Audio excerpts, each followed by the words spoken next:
ქრისტიანული მწერლობის ტრადიციული ბიბლიიდან მომდინარე თვალსაზრისით, ყველა ხალხის წარმომავლობა უკავშირდება ბიბლიური ნოეს სამი შვილიდან ერთ-ერთს. ნოეს ყავდა სამი შვილი: სემი, ქამი და იაფეთი. იაფეთს ყავდა შვილი თარში, თარს კი ყავდა თარგამოსი. ქართველი მემატიანის ლევონტი მროველის თვალსაზრისით, მას შემდეგ, რაც ბაბილონის გოდოლის აშენების მსურველი ხალხი ღმერთმა დასაჯა, სხვადასხვა ენაზე აელაპარაკა და სხვადასხვა ქვეყანაში გაფანტა, იაფეთის შვილიშვილი თარგამოსი ოჯახით ორი მაღალი მთის, არარატისა და მასისის შორის დასახლდა. თარგამოსმა თავის 8 შვილს კავკასიაში მიუჩინა თავთავისი საცხოვრისი. ისინი გახდნენ კავკასიის ხალხთა ეთნარქები, წინაპართა მამამთავრები. თარგამოს ყავდა 8 შვილი: ჰაოს, ქართლოს, ბარდოს, მოვაკან, ლეკ, ჰეროს, კავკას და ეგროს. ქართლოსისა და ეგროსის წილხვდომილ ქვეყანაში იგულისხმებოდა დასავლურ ქართული ეგრისი და აღმოსავლურ ქართული იბერია, იგივე ქართლი. მეფეთა ცხოვრების მიხედვით, ნებროთი სხვა ხალხების დამონებელი და ხალხთა პირველი მეფეა. მას ექვემდებარებოდნენ კავკასიის ხალხები. თარგამოსიანთა შორის უფროსმა ძმამ ჰაოსმა მოუწოდა თავის 7 ძმას შებრძოლებოდნენ და მოეკლათ ნებროთი. ჰაოსი პირისპირ შეებრძოლა ნებროთს, დაამარცხა და გაათავისუფლა კავკასიის ხალხები. ქართველთა მამამთავარი ქართლოსი მოსულა იმ ადგილას, სადაც არაგვი უერთდება მტკვარს და იქ მთაზე აუგია ქალაქი, რომელსაც რქმევია მისივე სახელი ქართლი. ამავე სახელწოდებით ყოფილა ცნობილი მთელი ქვეყანაც, საქართველო, ყოველი ქართლი. ქართლოსი გარდაცვალების შემდეგ დამარხეს აქვე, ქართლის მთაზე. ქართლოს ყავდა 5 ვაჟიშვილი: მცხეთოს, გარდაბოს, კახოს, კუხოს და გაჩიოს. ქართლოსის გარდაცვალების შემდეგ მისმა ცოლმა გაუყო ქვეყანა მის შვილებს. ქართლოსის შემდეგ ყოველი ქართლის მფლობელია მისი უფროსი ვაჟი მცხეთოსი, რომელსაც ექვემდებარებიან მისი უმცროსი ძმები. სწორედ ამ ვაჟის მცხეთოსის სახელი დაერქვა მცხეთას. მცხეთა საქართველოს უძველესი დედაქალაქია. ეს ქალაქი მხოლოდ ქრისტიანულ ეპოქას არ ეკუთვნის. მე-20 საუკუნის 30-იან წლებში წარმოებული არქეოლოგიური გათხრებით დადგინდა, რომ აქაურობა ჯერ კიდევ ბრინჯაოსა და გვიანდელი ბრინჯაოს ხანაში, ანუ ძველი წელთაღრიცხვის მესამე-მეორე ათასწლეულებში იყო დასახლებული. მეფე ფარნავაზმა, უდიდესმა რეფორმატორმა მეფემ, ძველი წელთაღრიცხვის მე-4 საუკუნეში ქართლის, ანუ იბერიის დედაქალაქად მცხეთა გამოაცხადა. საუკუნეების შემდეგ საქართველოში ქრისტიანობა მე-4 საუკუნის დასაწყისში სწორედ მცხეთიდან გავრცელდა. აქ უძველეს ტაძრებს შეხვდებით: სამთავროს წმინდა ნინოს ეკლესიას, რომელიც მე-4 საუკუნით თარიღდება, ანტიოქიის წმინდა სტეფანე პირველმოწამის ეკლესიას, რომელიც მე-4-მე-5 საუკუნეებშია დაარსებული და მცხეთის ჯვრის ეკლესია მე-6-მე-7 საუკუნეებით თარიღდება. სვეტიცხოველი წარმოადგენს ქართული არქიტექტურის ერთ-ერთ უმნიშვნელოვანეს ძეგლს. მისი ფრესკები მე-16-მე-17 საუკუნეებს მიეკუთვნება.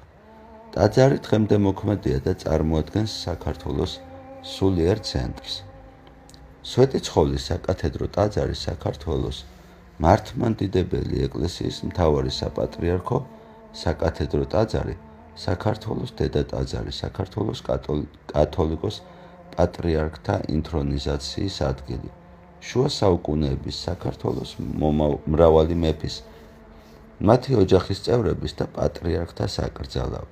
მე-11 საუკუნის ქართული ხუროთმოძღვრების ძეგლი, ერთ-ერთი 4 დიდ კათედრალთაგან. სვეტიცხოველთან ერთად ოშკი, ბაგრატის ტაძარი და ალავერდი იყო საკათედრო ტაძრები საქართველოში.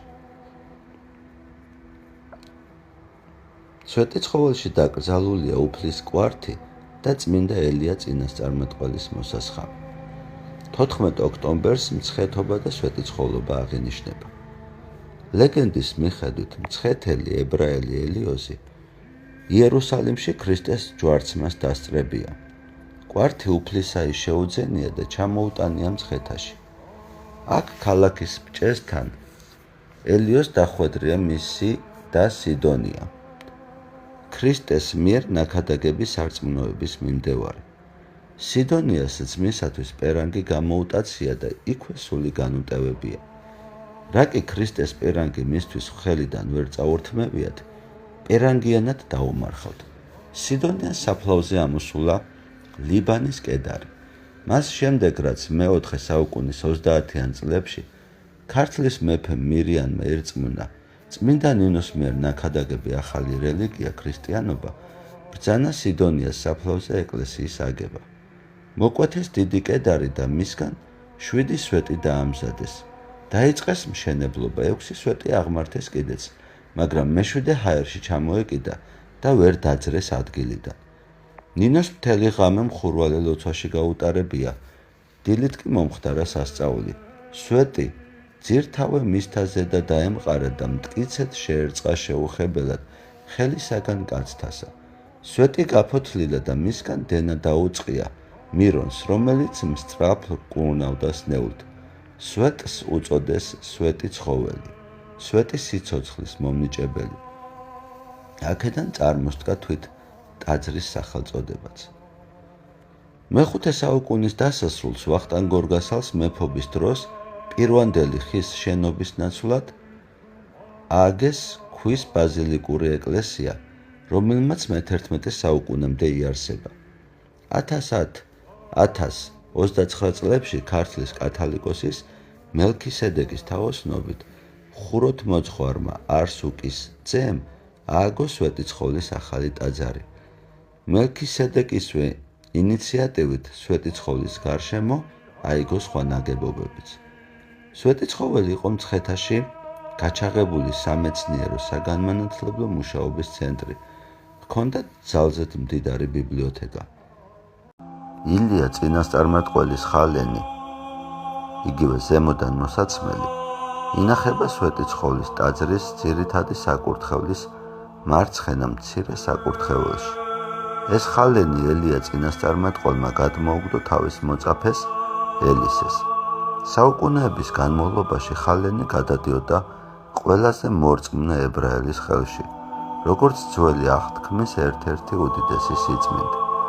ძველი წელთაღრიცხვის 586 წელს, როცა ნაბუქოდონოსორისაგან დარბეულ ებრაელთა ერთი ნაკადი საქართველოში შემოვიდა, თან შემოიტანეს ეს ხალენიც.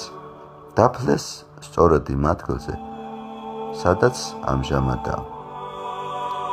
ცენტრალური თაღის ქვეშ მოთავსებულია მარჯვენა მკლავის რელიეფური გამოსახულება, გონიოთი, რომლის ორივე მხარეს წარწერაა ხელი მონისა არსუკის ძისაი შეუნდეთ.